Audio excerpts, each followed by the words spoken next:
महाभारत काल की बात है। एक बार कृष्ण और बलराम किसी जंगल से गुजर रहे थे। चलते चलते काफ़ी समय बीत गया और सूरज भी लगभग डूबने वाला था।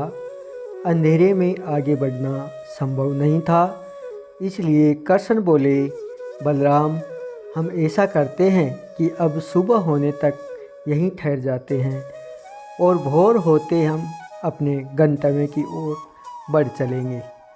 बलराम बोले, पर इस घने जंगल में हमें खतरा हो सकता है। यहाँ सोना उचित नहीं होगा, हमें जाग कर ही रात बितानी होगी।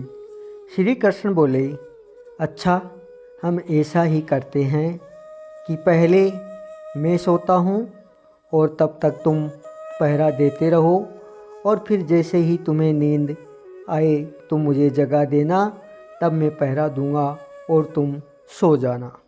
बलराम तैयार हो गया। कुछ ही पलों में कृष्ण गहरी नींद में चले गए और तभी बलराम को एक भयानक आकृति उनकी ओर आती दिखी। वो कोई राक्षस था। राक्षस उन्हें देखते ही चीखा और बलराम बुरी तरह डर गए। इस घटना का एक विचित्र असर हुआ। भय के कारण बलराम का आकार कुछ छोटा हो गया और राक्षस और विशाल हो गया। उसके बाद राक्षस एक बार और चीखा और पुनः बलराम डर कर कांप उठे। अब बलराम और भी सिकुड़ गया और राक्षस पहले से बड़ा हो गया। राक्षस धीरे धीरे बलराम की ओर बढ़ने लगा। बलराम पहले से ही भयभीत था और उसके विशालकाय राक्षस को अपनी ओर आते देख जोर से चीख पड़ा, कृष्ण, और चीखते ही वह मूर्छित हो गया। बलराम की आवाज़ सुनकर कृष्ण उठे। बलराम को वहाँ देखकर सोचा कि बलराम पहरा देते देते थक गए हैं और सोने से पहले उन्हें आवाज़ दे दी। अब कृष्ण पहरा देने लगे। कुछ देर बाद वही राक्षस उनके सामने आया और ज़ोर से चीखा। कृष्ण जरा भी नहीं घबराए और बोले, बताओ, तुम इस तरह चीख क्यों रहे हो, क्या चाहिए? इस बार कुछ विचित्र घटा। कृष्ण साहस के कारण उनका आकार कुछ बढ़ गया और राक्षस का आकार घट गया। राक्षस को पहली बार कोई ऐसा मिला था जो उसे डर नहीं रहा था। घबराहट में वह दोबारा कृष्ण पर जोर से चीखा।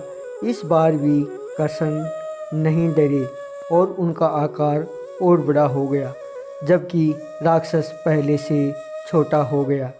एक आखिरी प्रयास में राक्षस पूरी ताकत से चीखा, पर कृष्ण मुस्कुरा उठे और फिर से बोले, बताओ तो क्या चाहिए तुम्हें? फिर क्या था, राक्षस सिकुड़कर बिल्कुल छोटा हो गया और कृष्ण ने उसे हथेली में लेकर अपनी धोती में बांध लिया और फिर कमर में खोस लिया। कुछ देर में सुबह हो गई और कृष्ण ने बलराम को उठाया और आगे बढ़ने के लिए कहा। धीरे धीरे आगे बढ़ने लगे। तभी बलराम उत्तेजित होते हुए बोला, पता है कल रात में क्या हुआ था? एक भयानक राक्षस हमें हराने आया था। रुको रुको, बलराम को बीच में टोकते हुए कृष्ण ने अपनी धोती में बंधा राक्षस निकाला और बलराम को दिखाते हुए बोले, कहीं तुम इसकी बात तो नहीं कर रहे हो? बलराम ने कहा, हाँ, ये वही राक्षस है, पर कल जब मैंने देखा था तो ये बहुत बड़ा था, मैं इतना छोटा कैसे हो गया? कृष्ण बोले, जब जीवन में तुम किसी ऐसी चीज़ से बचने की कोशिश करते हो जिनका तुम्हें सामना करना चाहिए, तो वो तुमसे बड़ी हो जाती हैं और तुम पर नियंत्रण करने लगती हैं। लेकिन जब तुम उस चीज़ का सामना करते हो तो जिसका सामना तुम्हें करना चाहिए, तो तुम उसे बड़े हो जाते हो और उसे नियंत्रण में करने लगते हो।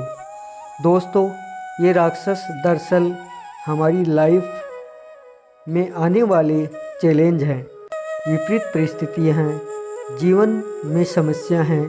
अगर हम इनको नज़रअंदाज करते हैं तो ये समस्या और भी बड़ी होती चली जाती हैं। अगर हम इनका कंट्रोल करने लगते हैं और इनका सामना करते हैं तो ये समस्या धीरे धीरे छोटी होती हैं, अंत में उन पर काबू पा लेते हैं। इसलिए जब कभी भी लाइफ में समस्या आए जिसका सामना आपको करना चाहिए, उसे नज़रअंदाज ना करें, उससे बचने की कोशिश मत करना। जब आप ऐसा करोगे तो देखते ही देखते समस्या इतनी छोटी हो जाएगी कि आप आराम से उस पर नियंत्रण कर सकोगे और उन्हें हमेशा हमेशा के लिए ख़त्म कर सकोगे।